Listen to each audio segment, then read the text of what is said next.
Hello and welcome to jasonnewland.com. My name's Jason Newland and this is Let Me Bore You to Sleep. Please only listen when you can safely close your eyes. Thank you very much. Oh, I think I might lean on the table. Oh, it's better. Oh, it's lovely. So, hey, how you doing? What's going on? What's happening? You alright? You well?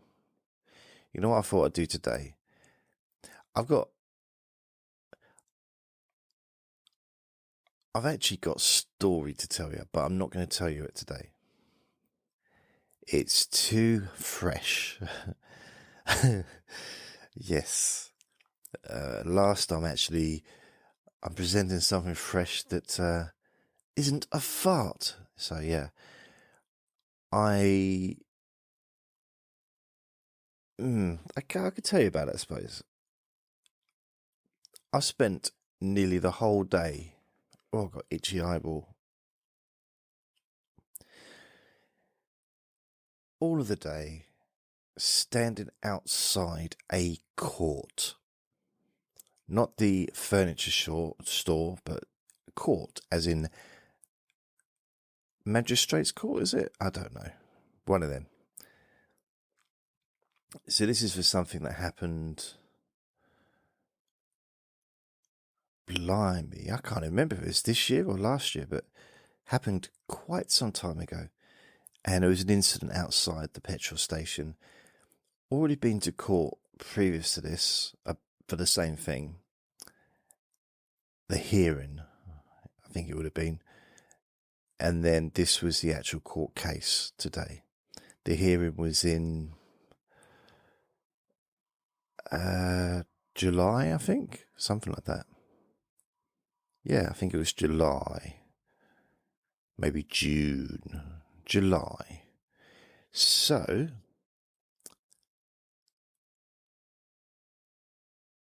my friend who I was actually a witness. I was a witness to this.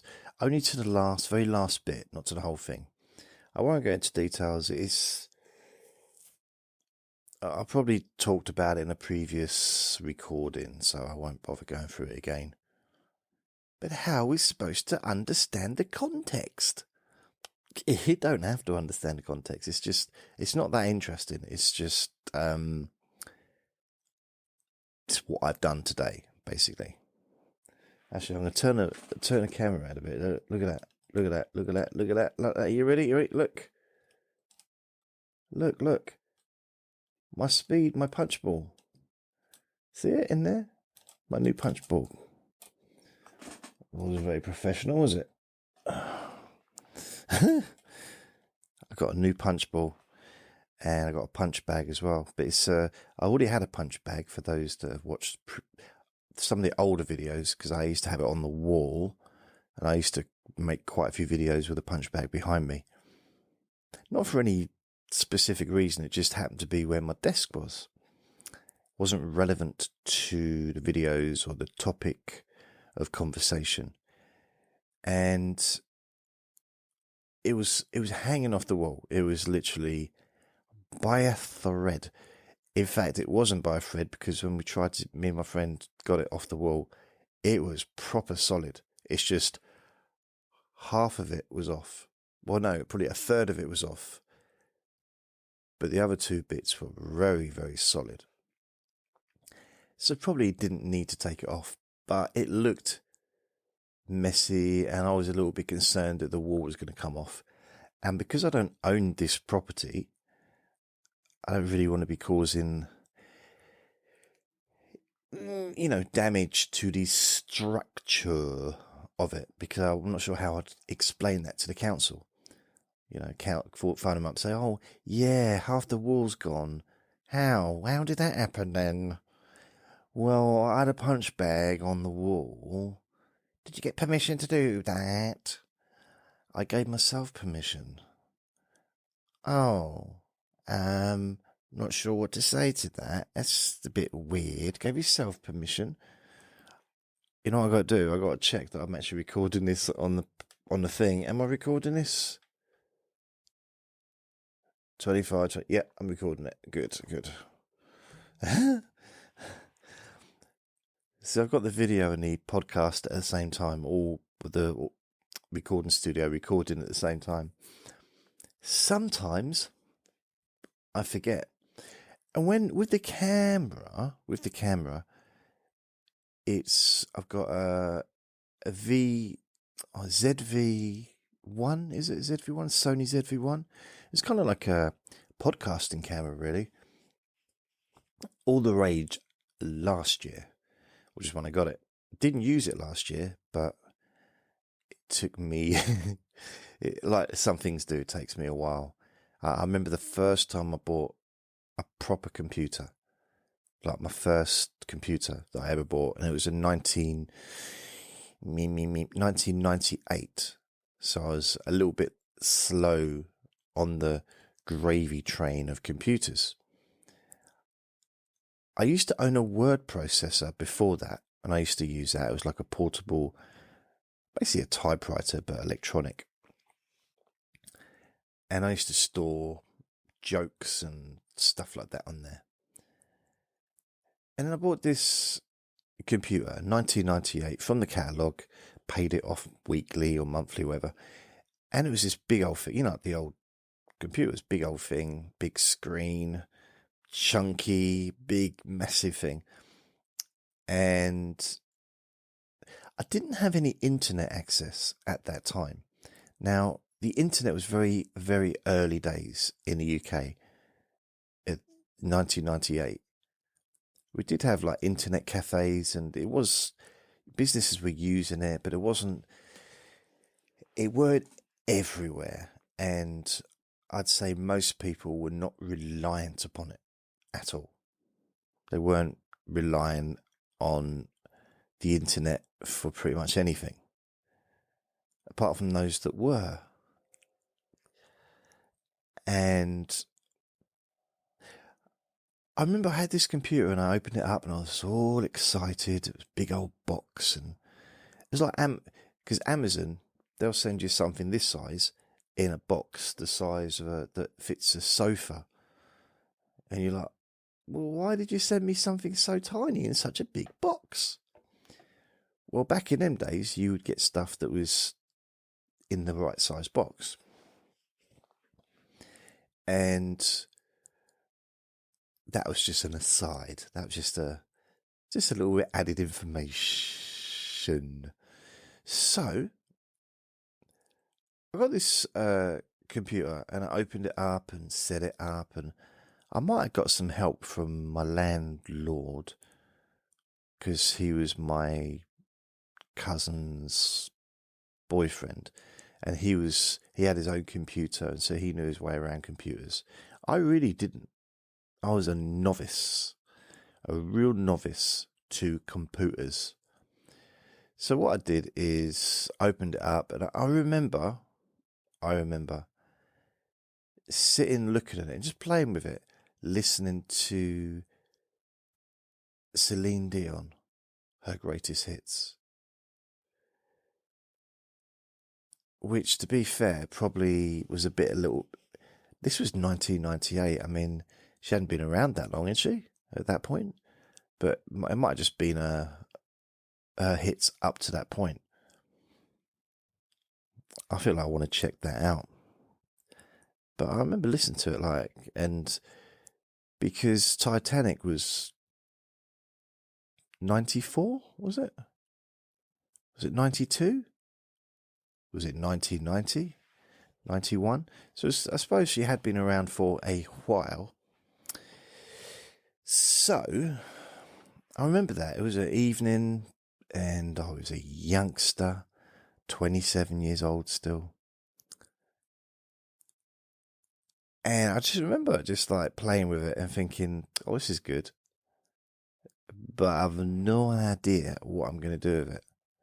It's like, now I've got it, what am I going to do? I didn't have any internet. Didn't have nothing. There was internet downstairs. They all had Sky. But in them days, you had to plug the computer in, the lead into the computer. Didn't have wireless, so you couldn't kind of have the internet all around the house like you can now. And this is in, well, where I was living. And it was in the UK, but I was living in London, so I'm pretty sure that anything that wasn't available in London probably wasn't available anywhere else in the UK, just because of it being not the best place in the world. I'm not saying that. It's just, it's almost, it was the centre, like the biggest city we've got, the capital, and all that stuff. So if it's in London, then but then that's not totally true, because I knew someone who was selling broadband, didn't know what broadband was, and I think it had a different name back then. And he was selling internet to companies, to businesses. And he explained it to me. He said, well, you've got a car going down a small road, and that's the internet now. This is like a motorway with hundreds of lanes, and that's what this new thing is. And I remember saying to him, is there any ice cream left in the freezer? And he says, what's that got to do with what we were talking about? I said, no, it's got nothing to do with it. I just want to know if there's any ice cream, because I'd like to go into the kitchen to get away from you and this conversation, but I don't really want to go in there if there's nothing to eat. He laughed, thinking I was joking. I really wanted to get out of that conversation, and I did want some ice cream. Ideally with some kind of spongy texture to go with it. Like a little fruit cake, or I like my ice cream with sponge. It's just one of those little things that I like. I like sponge with ice cream. And I just realised, have I got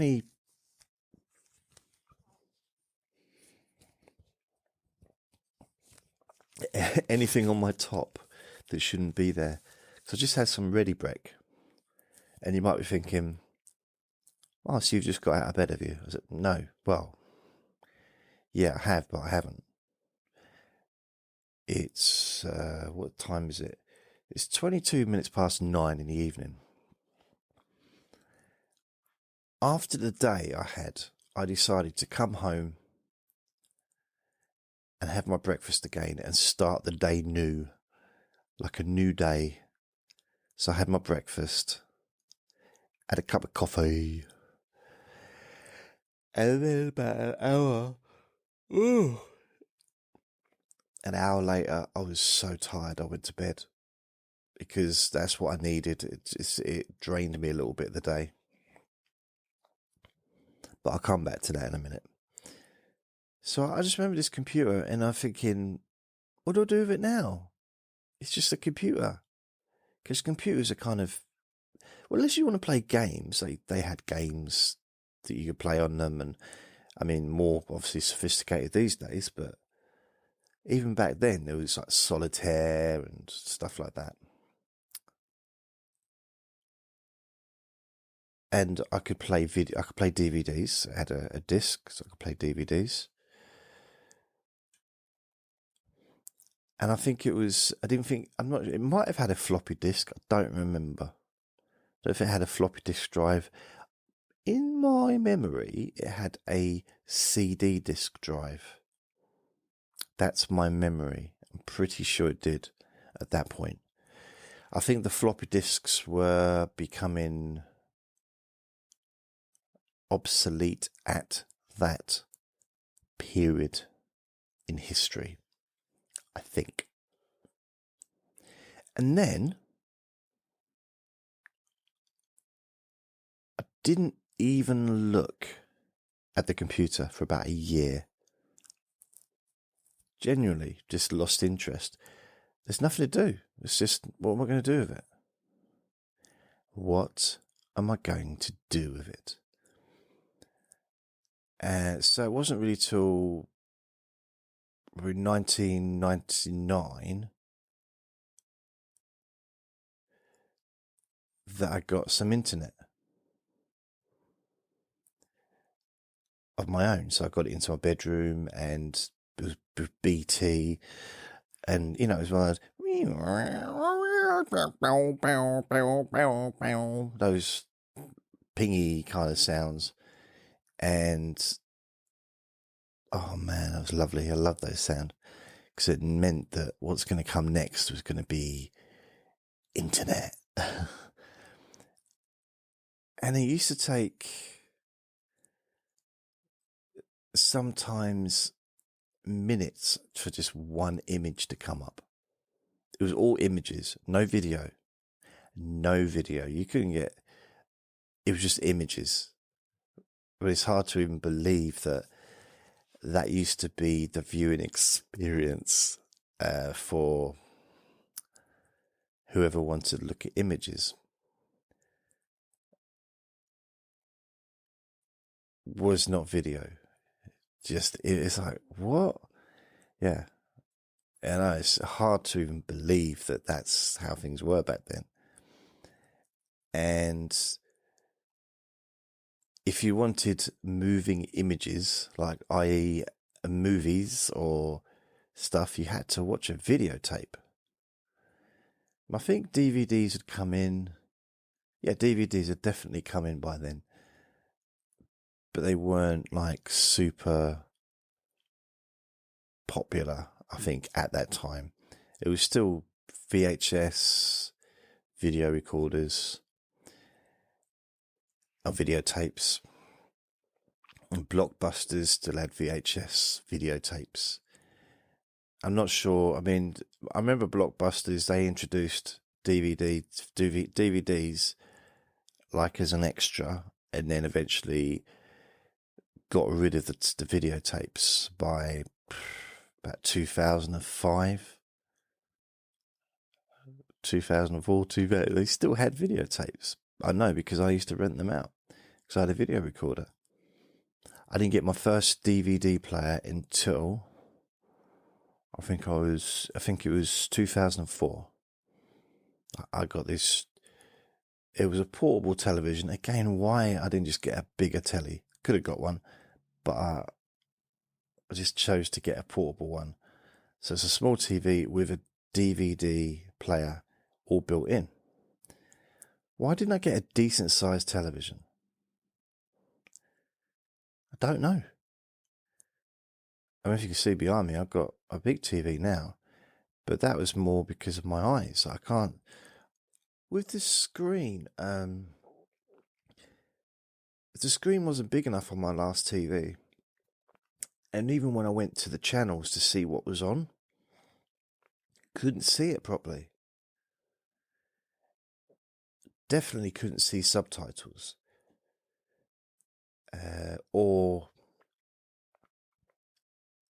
And it's not always subtitles, even, you know, it's like, if you're watching a political program or if you're watching the news, the name of the person will come up that's being interviewed and stuff like that.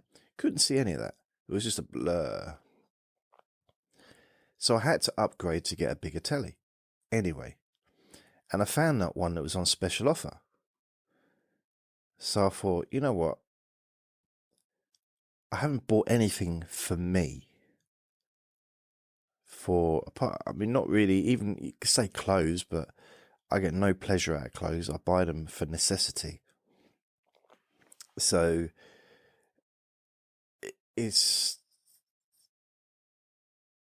the only thing. Maybe my cough got a throaty thing. You could say my books, but that's a half situation, because they're all pretty much textbooks. Now, I love them. I love books. But they're not for me. They're for this. They're for hypnosis recordings and videos, whatever that I do, podcasts. And my forehead is sweating. Look at that. That's all these lights. I'm not a sweaty person. I'm fat enough to be a sweaty person, but I'm not sweaty. it's just the lights. It's weird. But I imagine what it's going to be like in the summer. Because winter now, it's November. Really, winter, it's not winter, it's autumn. Not fall, it's autumn. And it's very windy, but it's supposed to be. This is when all the leaves get windied off the trees. So it's supposed to be windy in November. And excuse me. Today was the first day, really, I think, or maybe yesterday, where it didn't rain like all the time. We've had rain non-stop for about a week. I'm very grateful that it wasn't raining today, because it would have been problematic for me, because I was standing out for about 6 hours, just standing outside waiting. So that wasn't so great. So I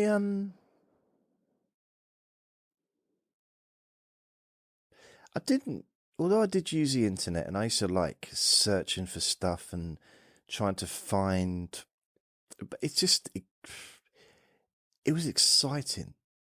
I really fell in love with the internet pretty much straight away, because there was so many things. There was news channels, there was news websites, there was all kinds of things. And it wasn't it was high tech for then, but it wasn't high tech, really. It was very much text-based websites. Disney used to have a website which was really high graphic, beautiful pictures, but it just, if you wanted a page to upload, you'd have to wait about a week. With the internet we had, it was probably, I think you'd be lucky if you got 1 megabyte an hour. It was very, very slow. Very, very slow. No streaming. I mean, for those that have been born into the internet being fast right from the off, right from birth. And there are, I mean, it's actually people alive that were born. I'm like, adults of adult age. There's people that were born in 2005 or 2004. So when I talk about 2004, when I got my TV and my DVD player, there's people born in that year that are now 20 years old. No. 18 years old. Which is an adult, isn't it? So it's like, wow. It's just, what?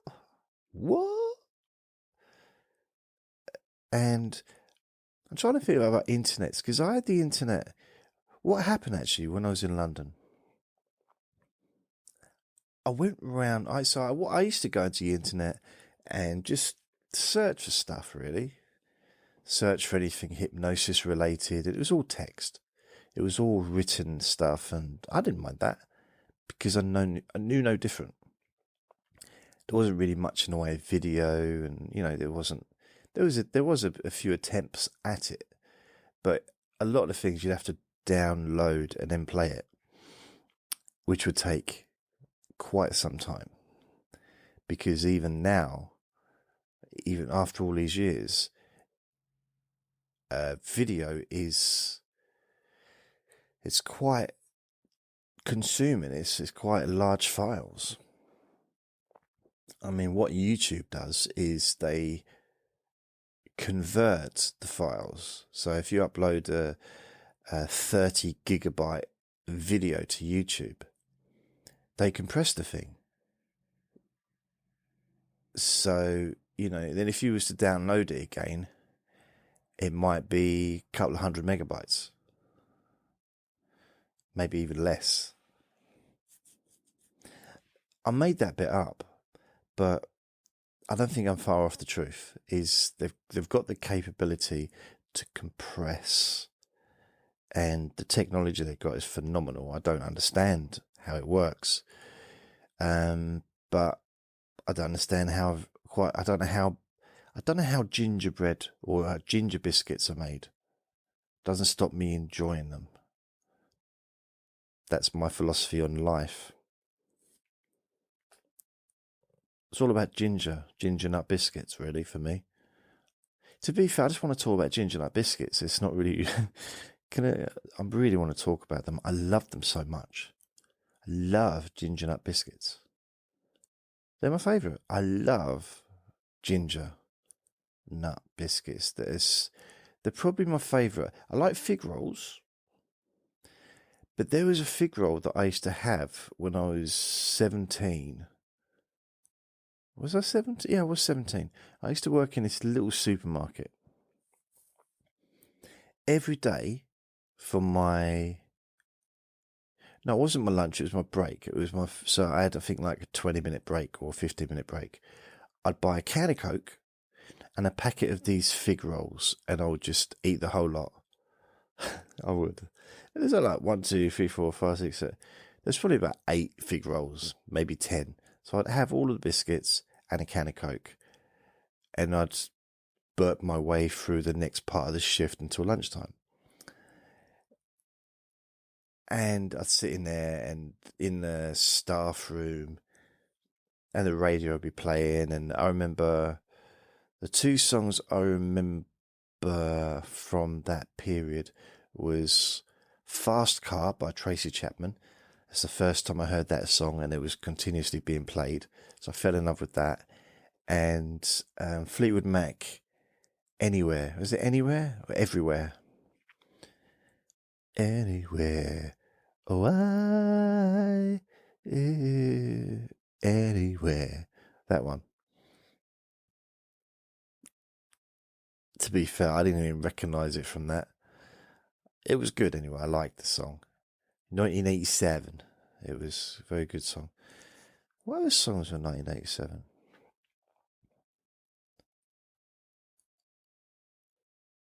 I don't know, but I remember there was the Free Mandela concert in the summer of 1987. I don't know where it was held. I'm guessing it wasn't held in South Africa. I don't know where it was held. Was it in America or somewhere anyway? And for me, and that was just a personal, opinion, but for me, Tracy Chapman was the standout star of that show. And after that, she became a big star. Now, I'm not sure what came first. The song Fast Car being released, and being on the radio, or her on the Nelson Mandela concert. I'm pretty sure the song was released first,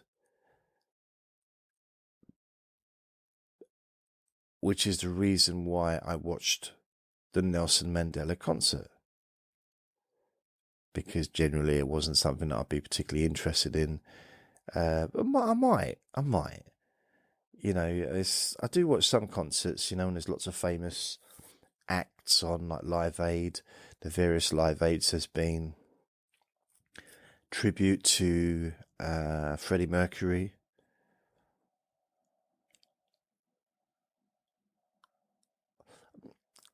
Sometimes Glastonbury.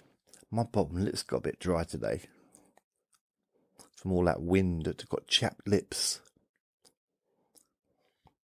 It's very sexist, isn't it? Chapped lips. What about... What's the opposite to chap? Because chap in England is like man. Chap. Lady lips, I suppose. Chap, lady. Yeah, I guess lady lips.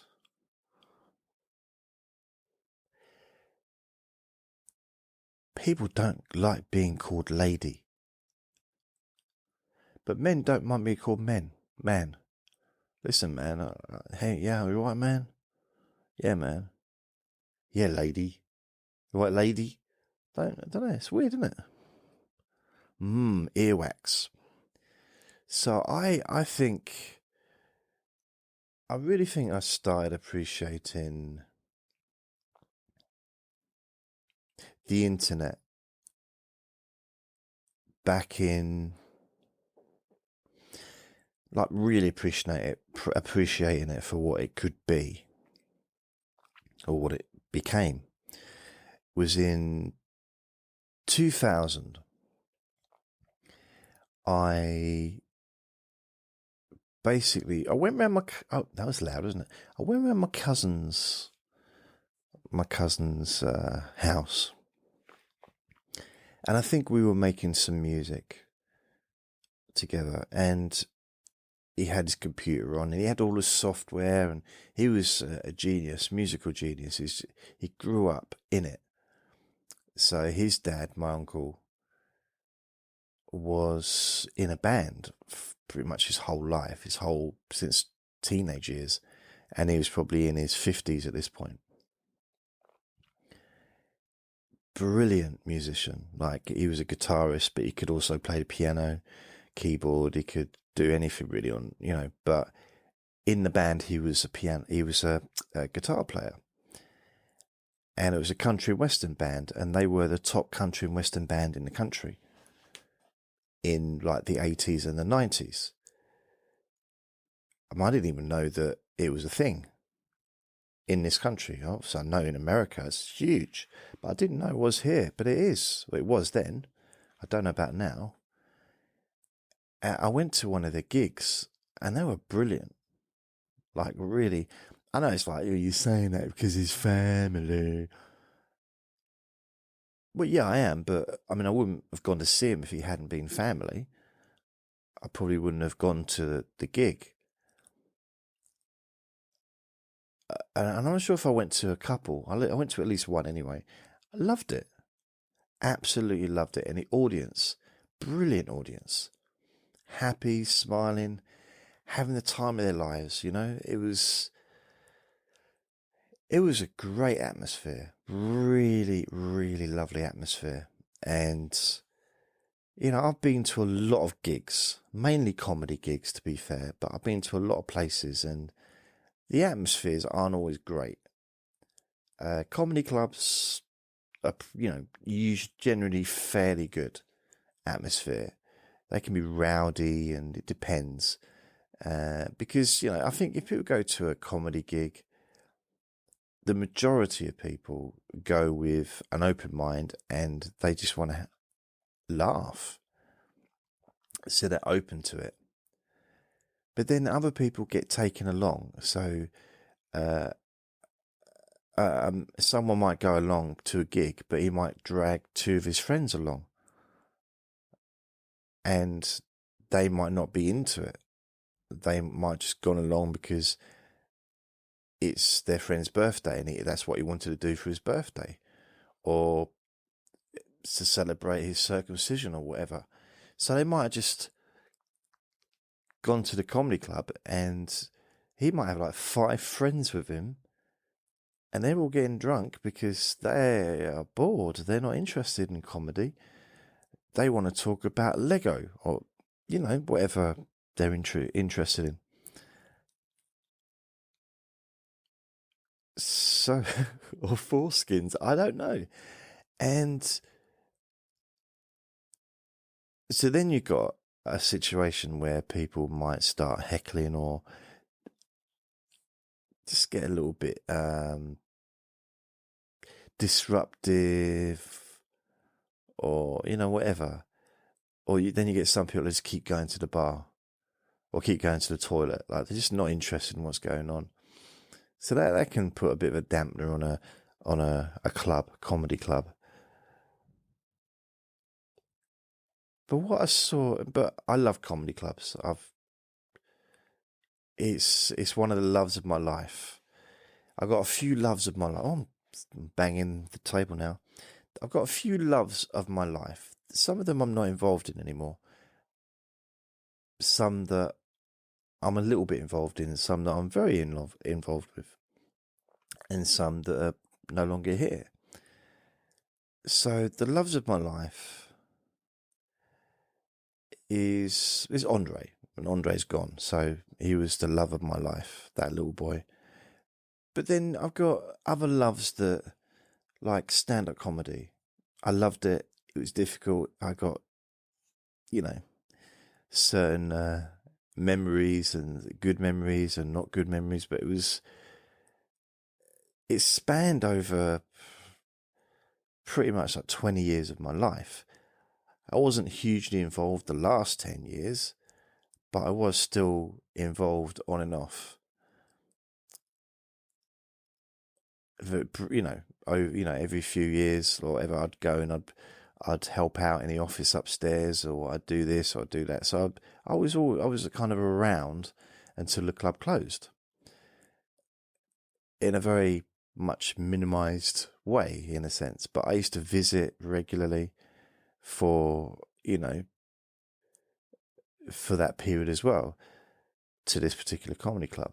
So even when I left London, I'd visit weekends, like once a month. I'd go up there and visit and stay over at my friend's who owns the club, stay at his house or get a hotel. But yeah, I got a lot of good memories of that club particularly, but loads of comedy clubs. I went to pretty much every comedy club at the time in the London area. London, Hertfordshire, Essex, Middlesex. I think that's all of the places. Yeah, it's a big old area. All parts of London. And it was all right. It was okay. That's what I did for a decade. Well, not a decade. I performed from January 1991. I think it was either 16th or the 23rd of January 1991. And then my last gig was, I think, January or February 1998. So that was my last gig. And it wasn't supposed to be my last gig. Didn't have a particularly good gig, to be honest. It was a bit of a bad one. And I'd suddenly become a little bit busier, and I was doing other things. I was interested in other things.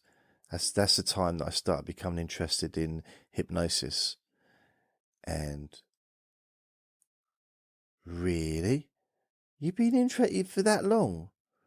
For that long? Yeah, 24 years. 24 years? Yeah, 24 years I've been involved in hypnosis. Is that right? 24 years? 1998, 2008, 2018, 1920, 21, 22, yeah, 24 years. 24 years. 24 years. And I had my first training course in 1998. So yeah, and I started reading my first books and studying and blah-de-blah. 24 years. And I suppose technically I'm still doing it. Like, I make podcasts and videos and hypnosis-y stuff. So, wow, it's the thing that I've stuck to most. I've got itchy balls. It's the thing that I've stuck to the longest, I guess, in my life, apart from picking my nose. It's the kind of it. Do you pick your nose? Obviously not. I wouldn't pick this one, would I? Look, I'd have a nice one, nice little cute one. What if I pick my nose? I'd pick something different. I wouldn't have this, would I? So I think that I need to remember what I was talking about. Oh yeah. Went to my cousin's, and on his computer, normally he had software, and I don't know what he was using, but he'd put together music and he'd record it and he'd put it onto the thing and then layer it and all that stuff. Pretty much exactly how it's done even now. But the software is more sophisticated and all that stuff. But it's just an updated version of what he was doing then. And he had something different on his screen. I'm like, what's that? It was like code, all this code and stuff. And he said, oh, that's HTML. Actually, it was HTM. Wasn't HTML at that point. It's HTM. HTM? What's HTM? What? She said it's how you build websites pages. That's what website pages are made of. I was like, what? Yeah, website pages. What you see on the screen. Yeah. I said, yeah. That's code. I said, no, it's not. It's writing and pictures. I said, no, it's code. Code is what makes that come to life. And it's a language called HTM. Now, as I said, it turned into HTML, I think, quite soon after that. Some people are going like, HTML? How far back are you going in history? And still, then they're like, HTM, you're making that up. It's always been HTML. No, check it. I'm going to do it now for you. I'm going to go onto my little laptop, phone, and let's have a look. Let's go into this. HTM. What does it say? Health Technical Memorandum or High Traffic Management Limited. What is HTM standard?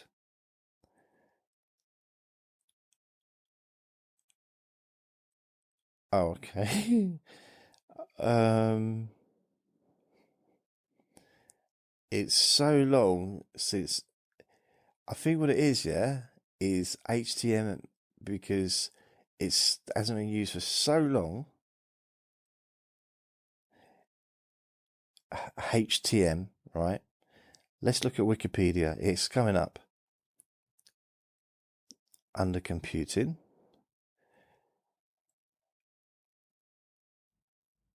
Hierarchical temporal memory.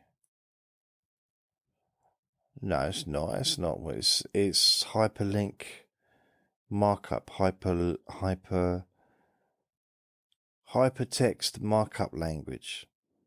I thought it was hyperlink. Hypertext markup language. It's a file format used for containing HTML language. But it used to be called HTM. Trust me, it did. HTM turned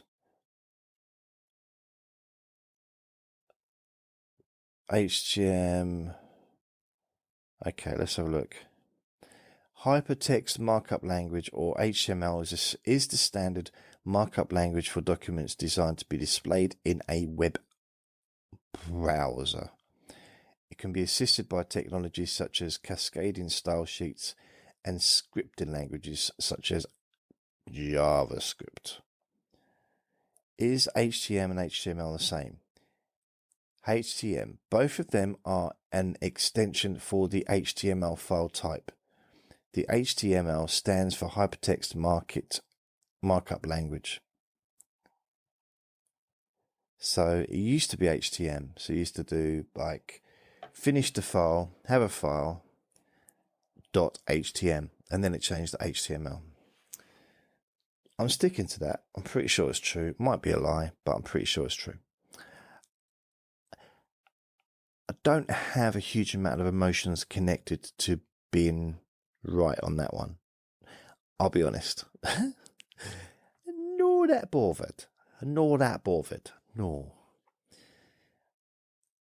I don't generally feel the need to be right all the time. I think 80 3% of the time is enough for me. I'm going to have a drink.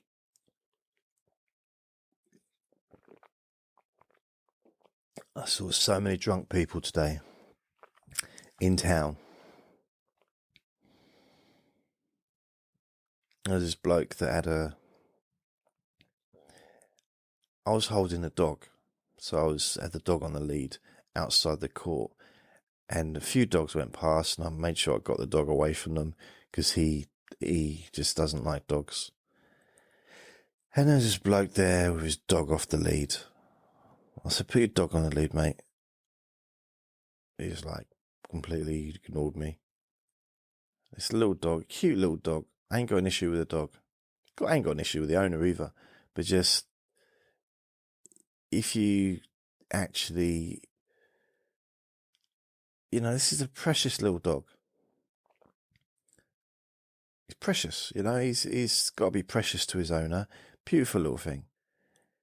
But if he decided to run over towards the dog I was holding,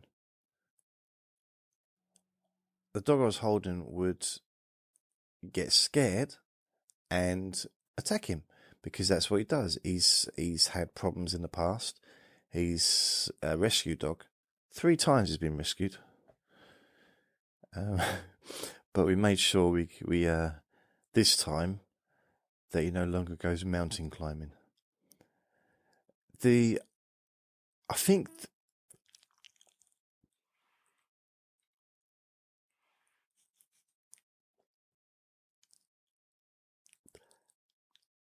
it's such a stupid thing to say. Yeah, like, put your dog on lead. No, and it's like, just, some people think that because their dog's so well behaved and just let it wander around, the rules don't apply to them. It's fine. But what about if that dog decides because dogs do their own thing. They're not, you can train dogs to a degree, but no, dogs are very, and it's not a bad thing, it's just a trait in dogs. They are driven by their desire, just like humans really, but they just have less self-discipline. Not that humans have great self-discipline necessarily, but we can learn it. Dogs can't learn it really. It's almost, if you put a treat on the floor in front of a dog and say, leave it, and you leave the room, and you could put a camera on that dog, how long is that dog going to just sit there and not eat that treat?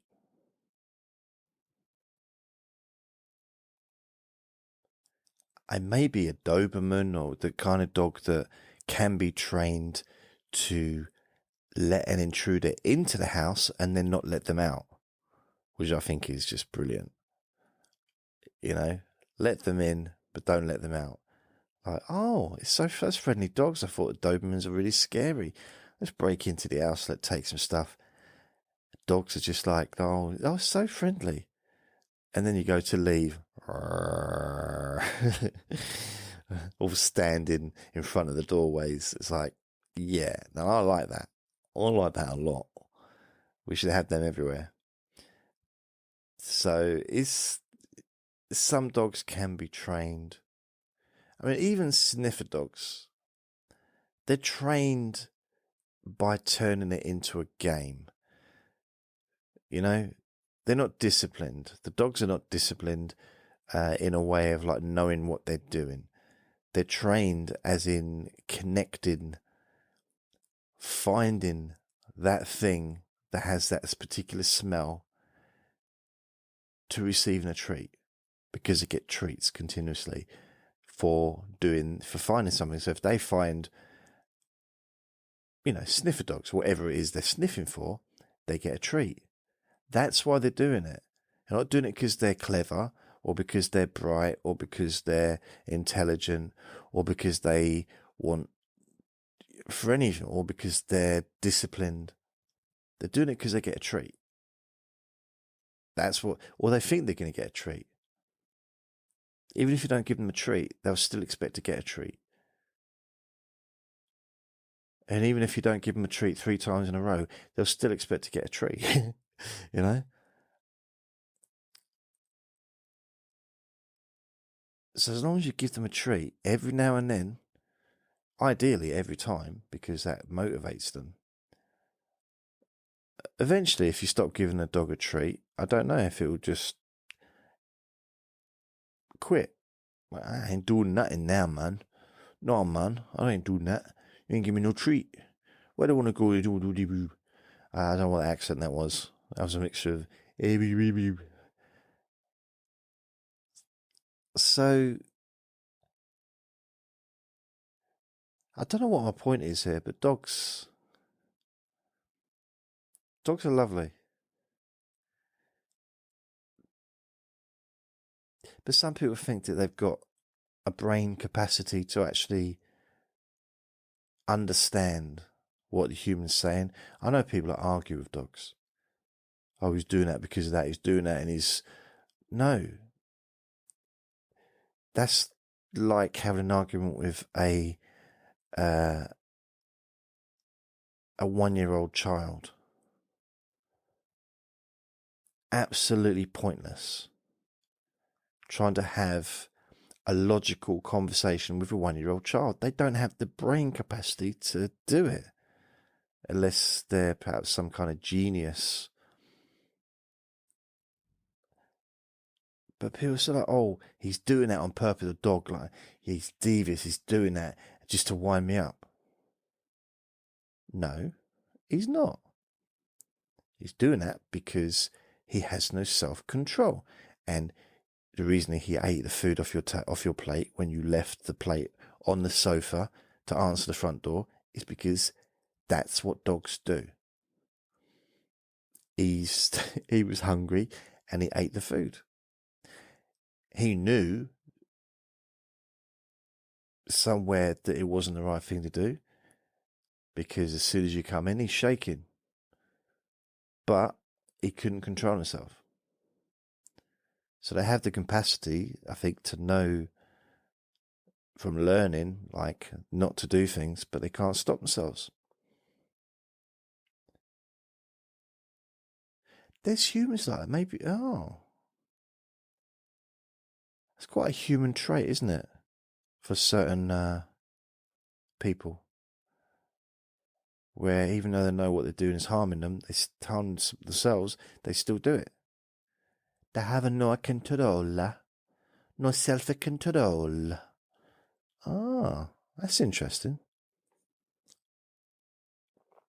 So anyway, my cousin and my uncle were both into this, building websites, and he showed me, like, he got the code and it opened it up you didn't even need the internet. All you needed was what was it called? The internet browser. And we just needed an internet browser, which was I forget what it was called now. But you'd do the code in Notebook on a computer, and then you would open that up. So you'd save it.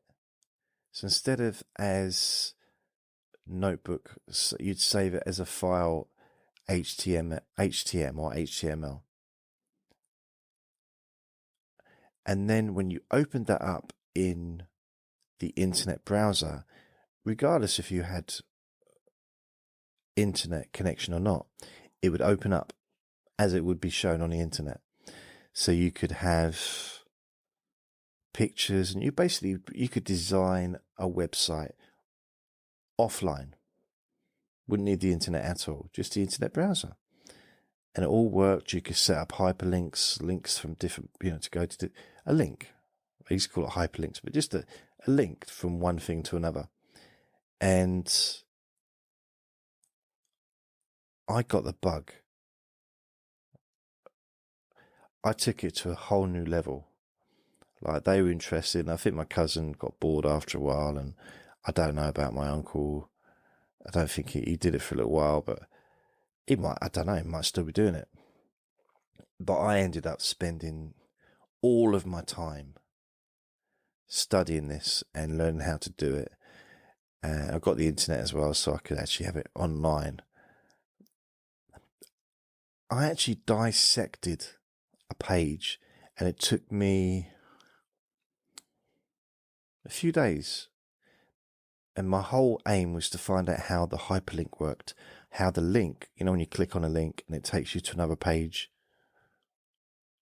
I wanted to figure out how that worked. I had books on HTML, and could just show me how to do it. There was websites that showed you how to do it. I didn't want that.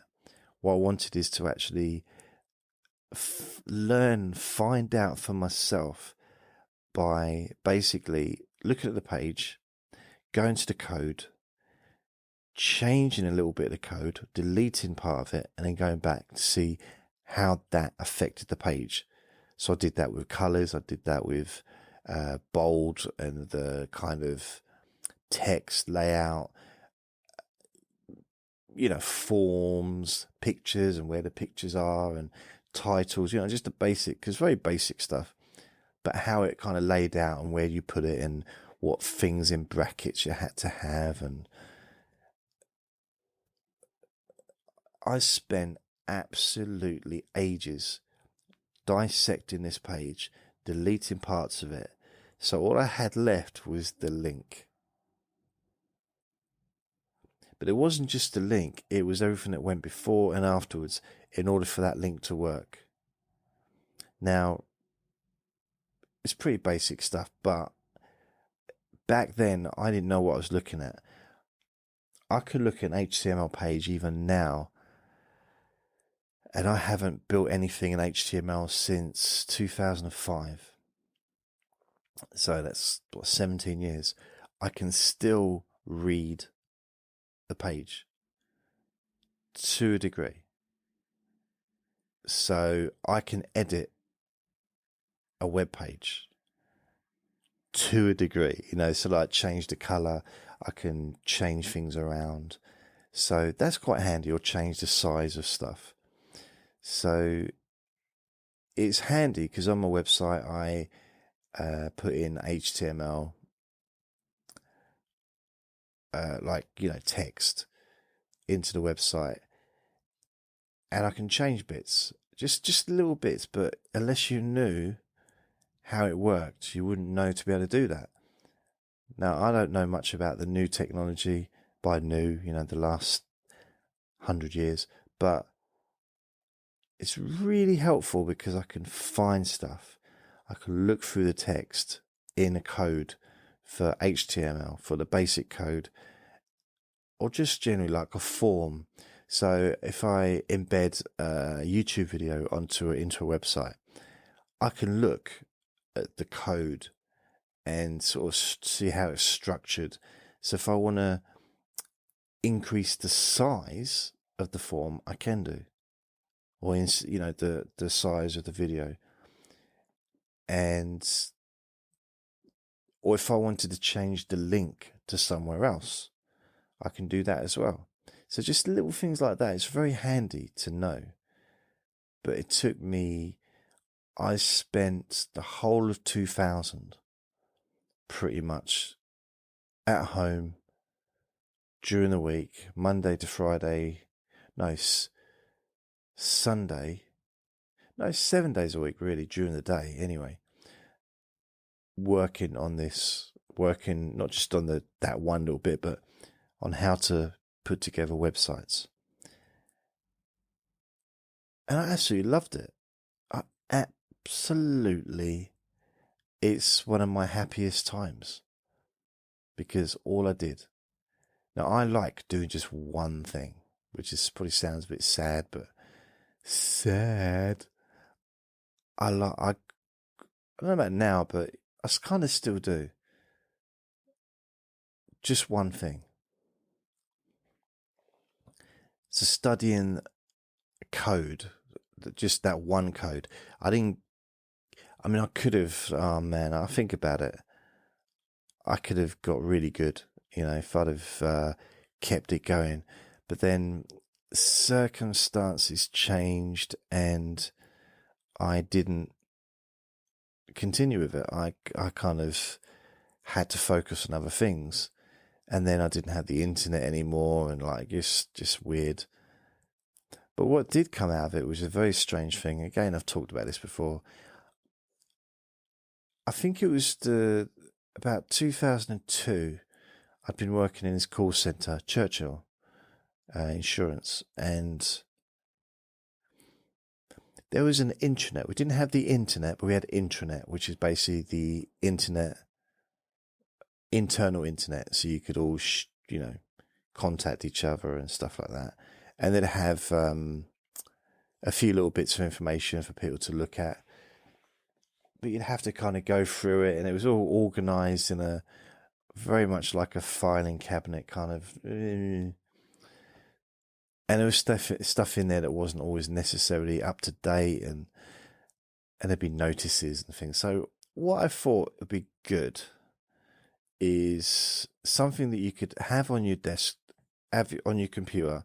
There was already written at the bottom, so you click on it. It was already open all the time, and it would be information for the salesperson to be able to say, well, these are the benefits of the product, this particular product, and things like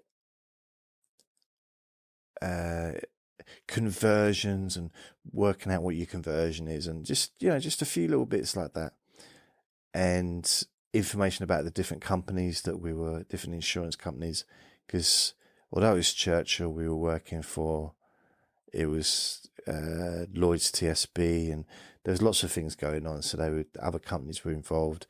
Information about the breakdown service, information about the windscreen replacement services. To be able to, it was okay searching for it, but I thought if this was a website, you could just click on it and it'd be so much easier to just go between the different screens, and you'd have it instantly without having to search. So that's what I did. I built a website. And I just did it in my spare time, in between calls. I didn't spend much time on it. I just chucked it together, wrote it from code, from memory, of like basic how to put it together. I didn't have access to the internet, so I couldn't, so it was weird. It still was in my brain. So it was very, very basic. And then, but I put all the information that was there. All the information that was, that we needed really on a day-to-day basis. And I started using it. It was for me really. And then the rest of the team said, what's that? I said, it's just something, it's just to help me out. And so can you send it to me? Can you email it to me? So it'd just be a link. They'd open it up, and they'd download it onto their computer, and then they'd be able to use it. And then other teams so it's like people, I'm not saying that everyone on the whole sales floor, 250 people or whatever, were using it, but there was quite a few dotted around. Quite a few people were using it because it was handy, it couldn't have been more than like 20 pages on the whole thing. It wasn't big, but it was useful. Well, I didn't think anything of it, and I'm on the computer. I'm on the cells, doing a call, and there was a bloke standing. I think it was two people standing behind me, who I never met before, never seen before. And as soon as the call finished, they pressed the button to disconnect me from the system, the phone system, and said, "Oh, can you come with us?" Like, what? I was like, what's going on? It took me into an office.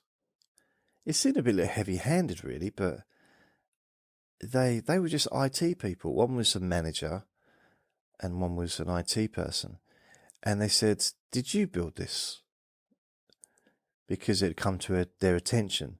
I guess they must have looked on their computer system and realised that, what is this thing that loads of people have got on their PCs? Thinking maybe it was a bug or something, that could be detrimental, which it wasn't. And plus it had no access to the internet, so it couldn't be problematic. And I said, yeah. They said, well, "Did you put that?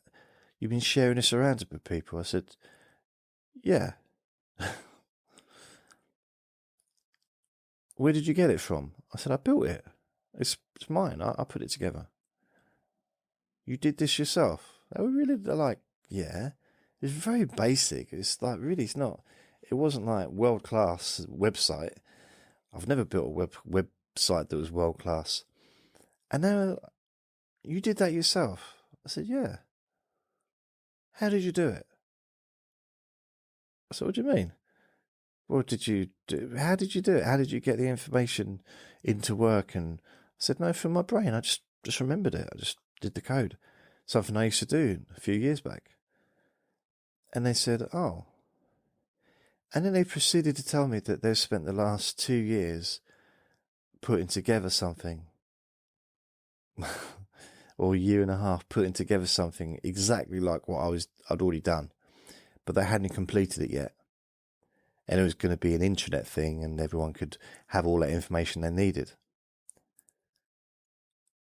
And this person had been paid a full-time salary to do this one thing. I think there was 2 people in the team, and they must have been really milking it to kind of turn it into a big deal when it really wasn't. It didn't have to be a big deal at all. And they said, oh, okay. They said, well, we're in the middle of trying to put something together like that ourselves, so we're going to have to take that one off. I said, yeah, okay. I left mine on. Everyone else could take theirs off, but I kept mine. And the weird thing about it is I left in, I think, November 2003. Still hadn't completed it. Still hadn't done it. And it's just like, well, what are you getting paid for? If this is the reason you're here, to build this big, juicy, sparkling, I guess you could call it an app. Yeah, an app. And back then, people didn't use app in the same way as they do now. But it was an application. So it would have been really useful. And if they did it, it'd probably be a lot better, a hell of a lot better than the one I did. But would it have the useful information? The real, like, bare bones, what you need? Or would it be just full of crap? You know, full of stuff that you don't need. You have to sift through it to find the real bits that you need, like the bullet points. The breakdown service is serving a certain amount of time, that's a cost, blah, blah, you know. Bullet points are what it is, rather than lots and lots of small print, which you wouldn't tell a customer anyway, due to the fact that it's too time consuming, which is why it's sent out in the post. Well, it used to be sent out in the post. I don't know now. Do we have post anymore? So the post is in the past. So yeah, that's it really. I got no idea what I talked about in this recording. Really don't know. Really don't know. Just talked, just for the sake of it. Which is what I always do. Which is the whole point of what I do. Yes. So there's a couple of things that I fell in love with. Hypnosis, stand-up comedy, building websites. And before that, martial arts, witchcraft. When I was a kid, I was very into witchcraft for a while. And anything occultish, I know. Let's say no more about that. But yeah, I was into that. Singing, something that continued for quite a few decades of my life. Singing and songwriting for at least 2 decades. More than 2 decades. So the 80s, 90s, and a bit of the 2000s. No, 80s and 90s. I didn't write anything after or did I? I might have done actually. I might have done some music in 2000 or 2001. Can't quite remember.